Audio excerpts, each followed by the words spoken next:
Hello everyone. So in this video we'll take two questions and their answer, and those two questions probably be the next question in your interview. So be very much attentive to this video. The first question would be why we are not interchange the NMOS and PMOS of the CMOS inverter.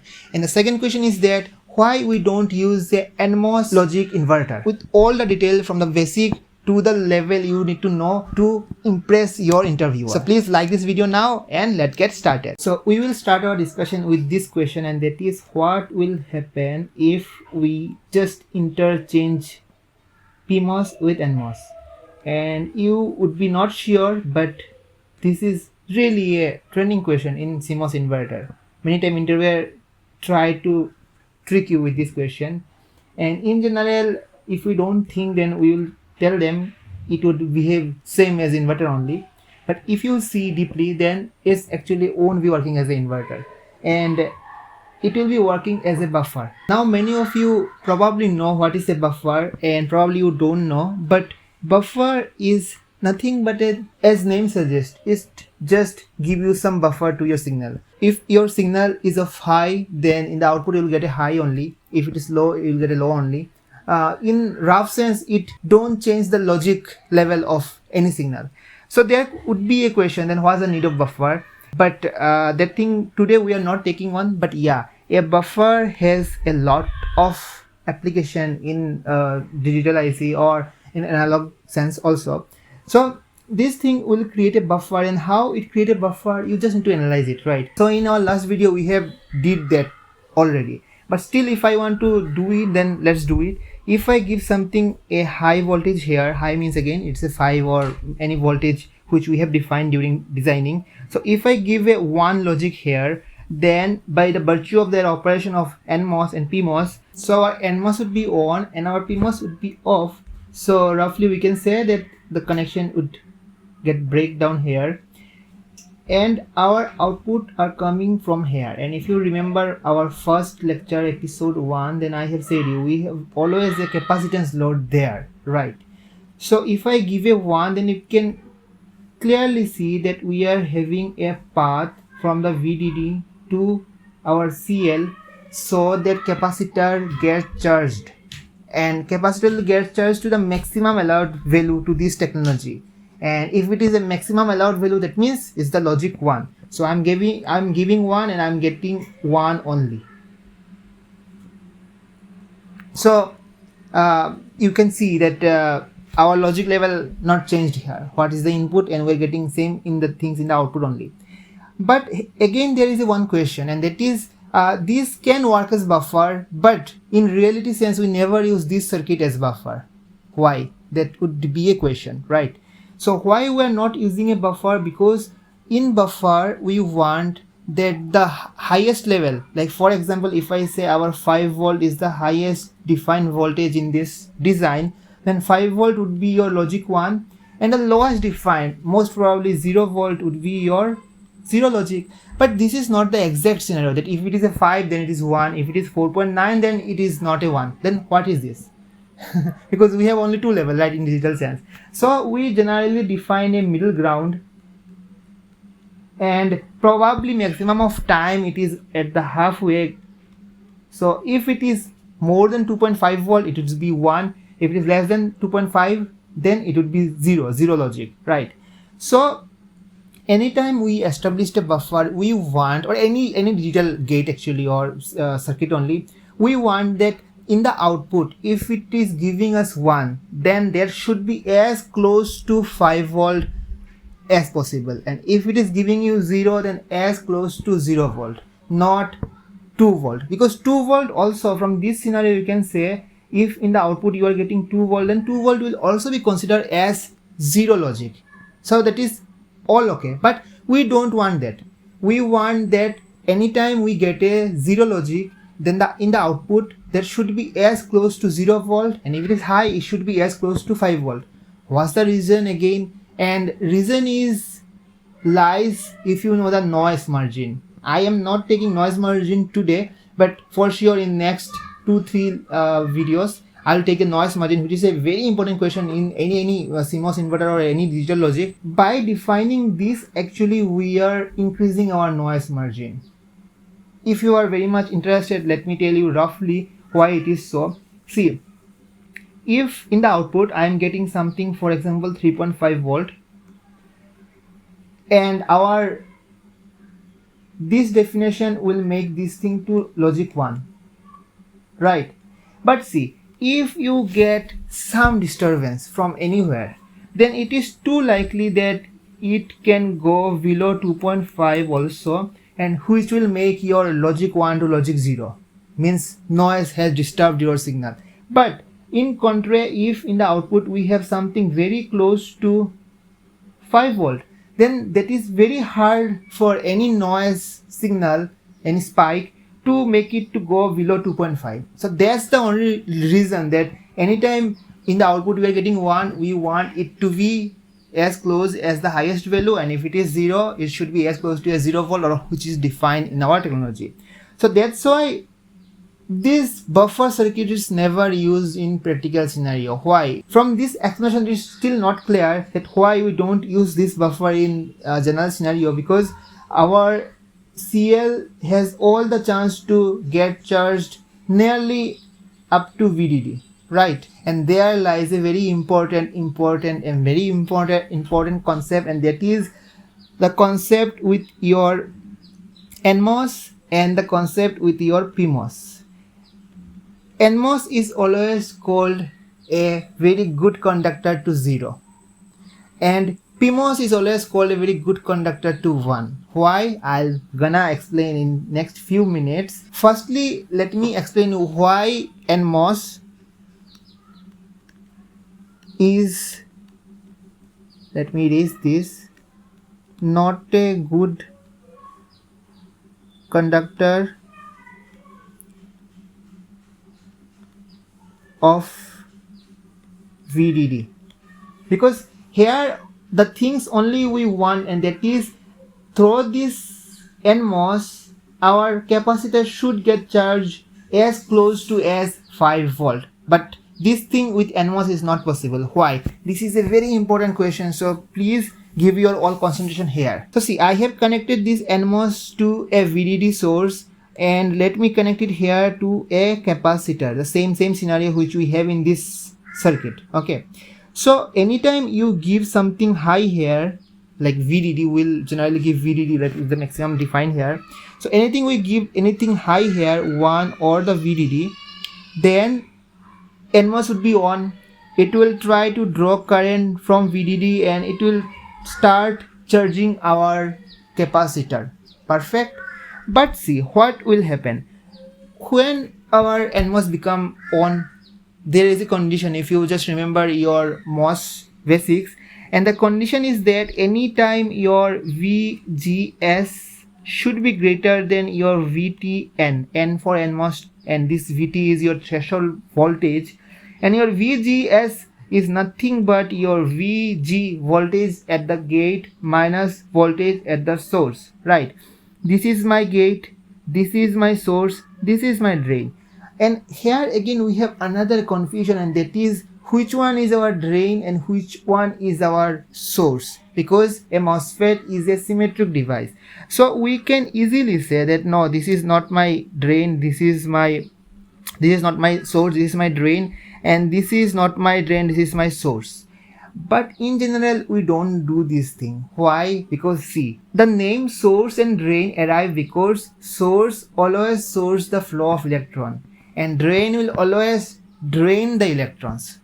Like in the water, if the tap is there, then tap will source the water and the sinkage will act as a drainage for those water. So that's why they got their name source and drain. And as here we can see, this VDD is your high voltage, right? So VDD, from VDD to down, will actually get the flow of current, not the flow of electron, because flow of the current is the opposite of flow of electron. So that means our electron will flow from down to up, and that's why we always tell this is as source and this is as drain. So don't get confused. And in the general scenario also, like anytime we draw any circuit, actually what we do, we always try to keep this convention on, that our current will flow from top to bottom. like from top of the page to bottom of the page. That's we try to, like, this is not hard written rules, but in any book if you find, this is followed there. So that means that's why we can't interchange. So voltage at gate is our 5 volt or the VDD, and voltage at source when we are starting, we don't know what is there. So let's assume it is 0. So if it is 0, then our VGS is of minus 0, VGS is of 5 volt, and our VTN, if you know that what is your VTN, and VTN always remain little bit very small, and in rough sense we can say it is of 0.7 volt. It have some formulae. If you know your semiconductor physics, you can deduce those formulae and get the exact value, but roughly we can say in all scenario it is 0.7 volt or 0.4 volt. I exactly don't remember. So this condition is exactly true here. So that means our NMOS would be on and it will start charging our capacitor. But till how much? Let's assume it successfully charge our capacitor up to VDD successfully. But now you see the condition. Voltage at gate is 5 volt, voltage at source terminal, because this capacitor got charged up to 5 volt. So that means at source terminal it is again VDD or the 5 volt. So we are getting a 0 volt, and our VTN is of 0.7 volt. So this condition is not true. Our VGS is smaller than a VTN. So that means this is a hypothetical situation that NMOS will allow your load capacitance to get charged up to VDD. This is not possible. So then what's the possible scenario? The possible scenario is that this capacitor can get charged up to VDD minus VTN. How? Let me tell you why. Because our NMOS will turn off anytime when we face our VGS is less than VTN. So the mid junction would be VGS equal to VTN. Let me take this thing to our equation here. Again, our at gate it is 5 volt fixed, but at the source it is VDD means 5 and minus VTN, so it is 0.7 volt, and this should be more than or equal to 0.7 volt. That's the extreme point up to when our NMOS will allow to charge your capacitor. And if I make the calculation, then this thing will cut and this thing will get plus sign from here, so we'll get 0.7 equal to 0.7. So that means this is the junction. After that, any time this capacitor try to charge more than that, then our NMOS is off, and if NMOS is off, then we know our circuit will break here, so you have no more current available. So that means if we use this circuit as buffer, then it becomes so clumsy here, I'm sorry. Let me change the color of the pen, red. Okay, so that means here we are not getting, at the output we are getting a logic 1 for sure. With this scenario, if our VTN is 0.7, then at the output we are getting a 4.3 volt, because capacitor can get charged up to 5 minus 0.7, so 4.3 volt, and 4.3 volt is more than 2.5 volt. So if I give a 1, at the output I am getting a 1, which is the work of buffer, but in the cost of noise margin, because we want it should be as close to as 5 volt. So why should use this inferior circuit when the more good circuits are available for a buffer? So that's why this arrangement we never use, and you can do the same practice for inserting here PMOS and giving here 0. This is a task for you, and if you do that thing, then you will get to know that yeah, your PMOS is again not a good conductor of 0. And this topic is really a benchmark topic to start your inverter analysis. If in future, in 1 or 2 years, I become an interviewer, probably I gonna ask this question first to any student, who want to be a VLSI digital engineer. So if you are in your first or second year right now, prepare yourself if you see me there. So this is the first question which we arrived in our last video. The second question was that this arrangement, no, not the red, I'm sorry, let me change the color. This arrangement can also work as a inverter. And actually we have the chip which utilize this type of logic, 4003 Intel 1980 probably. So that time we use this NMOS logic, and this logic also become great that we can build one inverter with only one MOS instead of two MOSFET. And if you go for something like 4 input NAND gate, then you will find out that using this logic actually we can save lot of transistor. Like for 4 input NAND gate, you actually need 8 transistor, 4 plus 4 NMOS and PMOS for your CMOS technology. But if you use this technology, this NMOS technology, then you only need 4. So this give us a lot of opportunity to like reduce the count of transistor. But then why we don't follow this thing? Actually in somewhere we follow, still in a modern scenario also we follow. So I'll discuss those things. Let me first deduce about this thing, like what's the issue. Actually this scenario we never use probably because we have a resistor here, and creating a resistor in the silicon thing, and this resistor is not a small resistor. This probably a I can't quote the number, I need to see, but could be in kilo ohms. Okay, creating a resistor of that sense take a lot more amount of your real estate of silicon than creating a simple transistor. But some of you, I know you are telling now, then what's the use of this resistor? Let's delete this resistor. And if you are thinking like that, I was like you only. I was also, many time I think like why to use this resistor, because without this resistor also probably our NMOS is working. Because if you don't see in the depth, then in rough scenario, if you give a 1 here, okay, and always we have a load capacitance, don't be confused about this thing. So if I give a 1 here, then this NMOS is on, okay, NMOS is on. So if NMOS is on, then I am getting a path to discharge my capacitor. So if I can discharge my capacitor less than 2.5 or the midway, then I'll get a logic 0. Yeah, it's inverting, great. And if I give a 0 here, then my NMOS is off, and off, let me delete this thing, sorry. Yeah, my NMOS is off, and I'm getting a straightforward path here without a resistor to charge my capacitor. And we know that charging and discharging of capacitor happen with a time constant of RC. Okay, don't go in depth of RC. We will discuss some other day. But yeah, RC will define your delay of charging a capacitor, and which will define your propagation delay of this like changing of outputs. So as our R is 0, so theoretically in 0 time we can charge our capacitor. So it's a too much faster operation, right? So then why we are using a resistor here, and because of resistor we can't build this thing efficiently in silicon also. You can see here one obvious reason, and that is the use of resistor is that if you have a resistor, then you have the control of current. Okay, if resistor is not there and your MOSFET is on, then probably infinite amount of current try to flow through this path, and your resistor could get burned off. So failure issue would arrive. But one more fundamental reason why we need a resistor here, because you see here your output is directly connected to your power supply is directly connected to your output. That means you do anything here, you give anything or you do nothing, your output would be always at VDD only.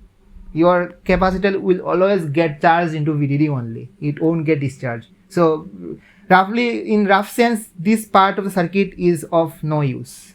You are directly feeding your power to the output. So that's why you need a resistor. But with this resistor we can't build the efficient circuit, but with this we again have the opportunity to reduce the transistor count. And reducing transistor count is important because if you can achieve some logic using a 1 billion of transistor, then you can achieve the same thing more efficiently with 2 billion of transistor. But the area is same. At same area you need to put more denser transistor, and that's why we are trying to build smaller and smaller transistor. Now we are trying to build transistor at 3 nanometer. In 2 years we will try to build in 1 nanometer, because area is same, but we want to make more and more denser transistor count. So if we can reduce the transistor count for realizing some Boolean function NAND, for example, then it's a great achievement. But using this type of register, this is not gonna happen. So that's why we have another type of logic. Like we are currently reading the CMOS logic, like right, CMOS inverter. But let me give you hint about some other type of logic, and that is your pseudo, I think I'm spelling it perfectly, Pseudo NMOS logic. And using a Pseudo NMOS logic, actually you can build a inverter and any logic. So what is a Pseudo NMOS logic? And that is, it in the inverter sense it will look same as your CMOS inverter only, but if you draw something else, then the difference will be visible. So firstly, let me draw the inverter only, because this is the most simplest thing to explain here. So we have a PMOS here, and you know PMOS will always come above because it's a strong conductor of VDD, and NMOS is a strong conductor of 0. And in the output of digital, we have only one goal, and that is getting VDD or getting 0, getting VDD or getting 0. The output capacitor should get charged to VDD or should discharge to 0. So that's the only our aim, and to implement it efficiently at the pull up circuit, we need a thing which can pull it up to maximum of VDD, like as close possible, and which only can be done using a PMOS. So that's why in any logic you can see your NAND logic, your NOR logic, your XOR logic, any gate you find it out in the CMOS or in the MOSFET family, you will find out the pull up network is always built out of PMOS only, and pull down is always built out of NMOS logic only. So let's get back to our task. So this is our static CMOS inverter. Static word I still need to explain you. I'll explain you in future. But for now, this is our CMOS inverter. So if I do this tweak, and the tweak is that I'll just delete it here, and I'll get input from here only, and I will connect it to ground. Probably you will say, why we are doing this tweak? Transistor counts are same, everything's are same. What's the benefit of it? Benefit you can realize and only when you see a NAND circuit. Let me draw a NAND circuit for you, CMOS NAND logic. So this is your VDD, and here we have ground, and here you have A, here you have B, A. So this is your CMOS NAND logic, and why it is a CMOS NAND logic and how I draw it so quickly. Do I remember it? Actually not. From practice I can draw it, but there is some technique by which you can draw any CMOS logic, any Boolean expression, any. So those technique I'll make you learn in future. But for now, just believe this is our NAND CMOS logic. If you don't believe, then quickly let me tell you the truth table 0 1 0 1, and this is your 0 0 1 1, and for example this is your output.